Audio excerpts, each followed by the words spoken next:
What's Tuchel going on about? Look, just to go back to the Man City-Chelsea game on Saturday, despite the fact that that Man City were dominant, it took a piece of brilliance to win that game. And Chelsea were poor in that game, and they might have been made to look poor, and offensively they were definitely poor. So let's not get carried overboard about what Man City did on that game on Saturday. But going to Chelsea's argument, look, I'm always in the camp.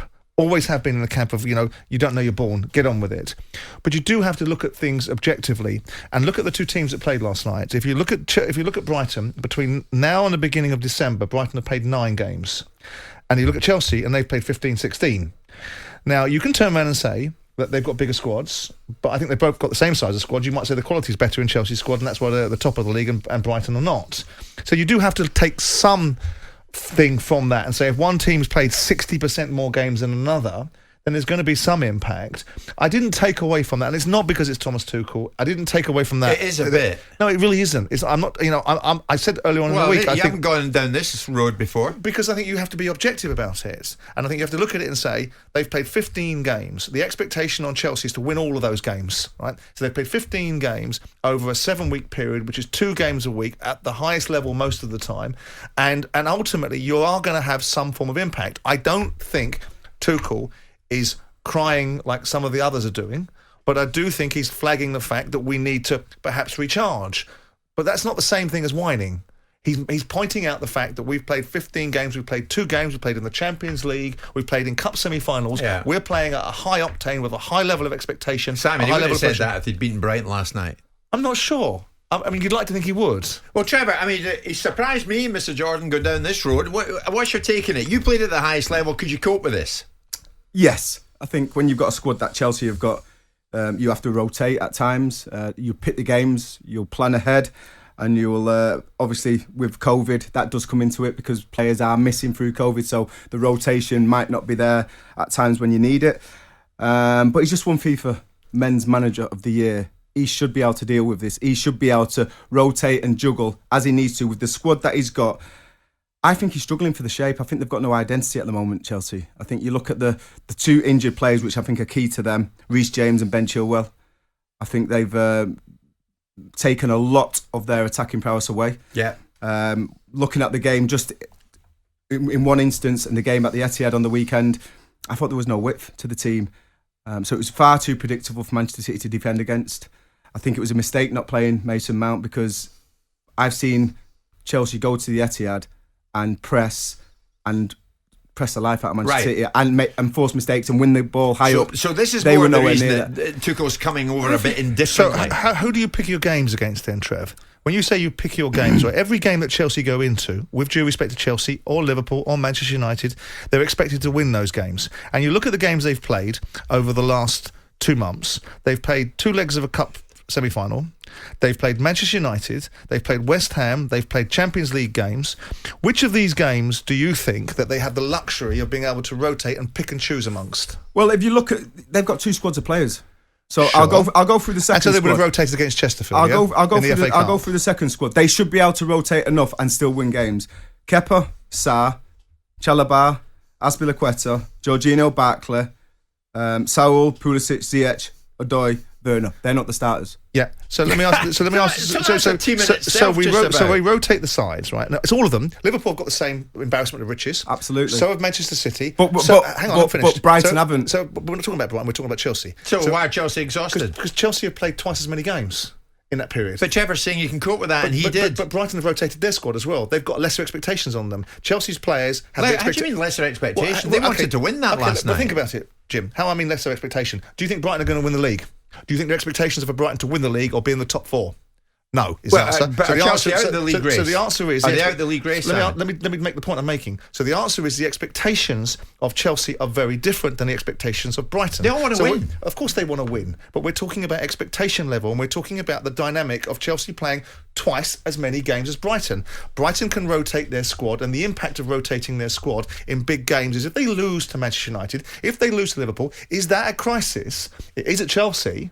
So you have to balance the argument. What's this got to do with being exhausted, seemingly? Well, I'm not suggesting it's got anything to do with being exhausted, but we're talking about 2 different things. We're talking about a big squad, be an expectation, and C, the fact they're not winning games. And all three of them dovetail into an overall perspective. If you're playing twice as many games and you need your key players in most of these games because they're big games, how is it going to be equitable that one team's played 9 games and the other team's played 15, 16? Trevor, if you're a big going to have an player at element Chelsea, of can you cope difference with in this? fatigue. Of course you can cope with it. And what I would say is when you're in a run of games like that, you play the game, you recover. You don't even train really. You go in and do a swim or you do a little warm down. You won't do hardly any training. You'll do a little bit of tactical stuff for the team coming up. Yeah. I think Chelsea fell into a bracket where they've got too many similar players. Now you look at that, apart from Lukaku, you look at their forward line, Pulisic, Ziyech, Havertz, Werner. Where's the winger? Where's the centre forward? Right, okay. They're all kind of technical There's players more, actually, that are quite Trevor, sharp. There's but more no in width. this. There's There's no more width. in this. I'm surprised, Simon. I mean, I hear what you're saying, but I'm surprised you're going down the road that, yeah, I can understand why they might be a bit more fatigued. And there's Ian, one of the listeners. Jim asked Simon straight, would he be so forgiving if Jurgen Klopp came out and said they need a bit of a rest? That's a stupid tribalistic argument. If I'm making a case to say, if somebody's played 15 games and everyone else has played 9 and 10 games, I'm not suggesting that they should be saying they're tired, but there's some validity to say that they will be more fatigued than the teams that have played 50 or 60% less games. How can that not be a conceivable conversation? But is it a coincidence that we're hearing this now when Chelsea have seemingly dropped out the title race? Possibly. Yes, probably, yeah. Possibly. Phil Meffam, a big football fan, journalist friend of mine. Jim, it's simple. Chelsea are playing more games because they have been so successful. World Club Cup, Champions League, domestic semi-finals. All because what? All because they're doing what their fans want them to do. Be successful. Get out there. Get on with it. That's Absolutely. what you're saying, Trevor. Yeah, and listen, when you listen to the detail when the managers come out with stuff, and obviously Pep's on a great roll at the moment with Manchester City, and he talks about their medical staff and the guys that look after recovery. He was talking about the players going on bloody strike 3 weeks ago. Don't start with that nonsense. If you let me finish, Simon. Recovery of the players. Now, at times, I've been to Manchester City and they've had kids on the bench because they've had players out with COVID, players out injured. You've just got to deal with it and you've got to juggle your balls well. And I think that's what Pep's doing well. Easier said than done. I think at the moment, I don't think Thomas Tuchel's doing that. But I think one of the reasons for that is what I said earlier. When you look at the width that they've lost with Reece James and Ben Chilwell, I don't think the quality in that squad gives you an option to play wide players, and then it becomes too predictable down the middle of the pitch. You're not playing to the strengths of Lukaku, who wants the balls going wide into the box. He wants the ball into his feet, not to his chest where he's fighting for a ball. Because if you put the ball into Lukaku's feet, he'll deal with it. The defender won't even see the ball. So he's that whose big. fault is that, Trevor, that that's not happening? I think it's probably recruitment a little bit, that they've got so many samey technical players, like little number 10 players who are good on the ball. And last night, you look at the goal that Ziyech scored. Very unlikely that goes in 9 times out of 10. Caught the keeper off, went through the defender's legs. But apart from that, I thought Chelsea again, as they did on Saturday, looked a little bit too flustered. They didn't look like they were going to score. They need to solve this problem, but I think you need to have width and length. I must say, Simon, Callum Dewsbury, one of many, not having your argument this morning. The bigger, better teams get further in tournaments and play in more tournaments and play more games. It's simple. It's no excuse. Manchester City have played 2 less games than Chelsea, and yet they managed to keep winning. No, they've played 5 less games. I mean, is Tuchel becoming a victim of his own early success? Yeah, I think there's an element of that. I think we're all guilty of giving him the real backing. Well, certainly I was at the beginning of the season, suggesting that the team that finishes in front of Chelsea will win the Premier League, and that may still yet be the case. I am surprised that they have dropped off in the last 6 or 7 weeks the way that they have done, because it's draw after draw after draw. And the most compelling performance of them all, I suspect, was probably the game against Liverpool, where they came back, but they don't look like they're going to score that many goals. Lukaku looks a mile off.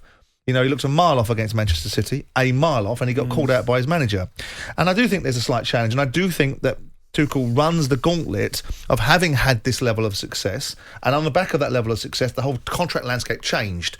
He went from somebody that walks in the door, got 18 months, knew where I stood, everything was a little bit easy-osy because he knows he's in an environment where if he doesn't hit the ground running, he's going to be sacked. So he was straight out the gate saying, I've got to win the Premier League, I've got to win the Champions League, and duly did win the Champions League. And out of the back of that came a longer-term contract, which is often a danger signal when you get into Chelsea territory, when ultimately the following season you don't deliver anything. Yeah. If he delivers a League Cup and nothing else, I think he's going to be in jeopardy, which probably isn't right, but that's the model that Chelsea work to.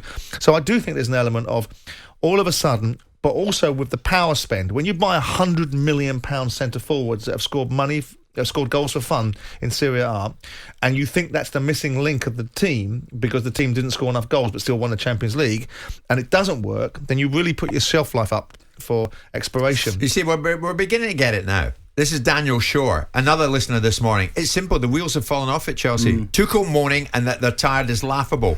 They spent hundreds of millions of quid on that squad. But is he moaning or is he observing? I don't. Now people are saying I'm defending him. Would he have observed in that way? He's giving it as a reason, isn't he? He's giving it as you can say he's giving it as a reason. He's giving it as an excuse. When you look at it, and like you look at some of the problems that he's had in that dressing room. Yeah. Lukaku, we all felt he dealt with that well. Rudiger, not signing a new contract. Christensen, not signing a new contract. Thiago Silva, age. Cesar Azpilicueta, age. There's a lot of things that need to be dealt with at Chelsea, and I think the way that he's gone about it, maybe the harmony, maybe the spirit within the dressing room, don't feel it's been fair. Jim White and Simon Jordan, Monday to Thursday morning, 10 till 1, on AM, on DAB, via the talkSPORT app, and on your smart speaker. talkSPORT.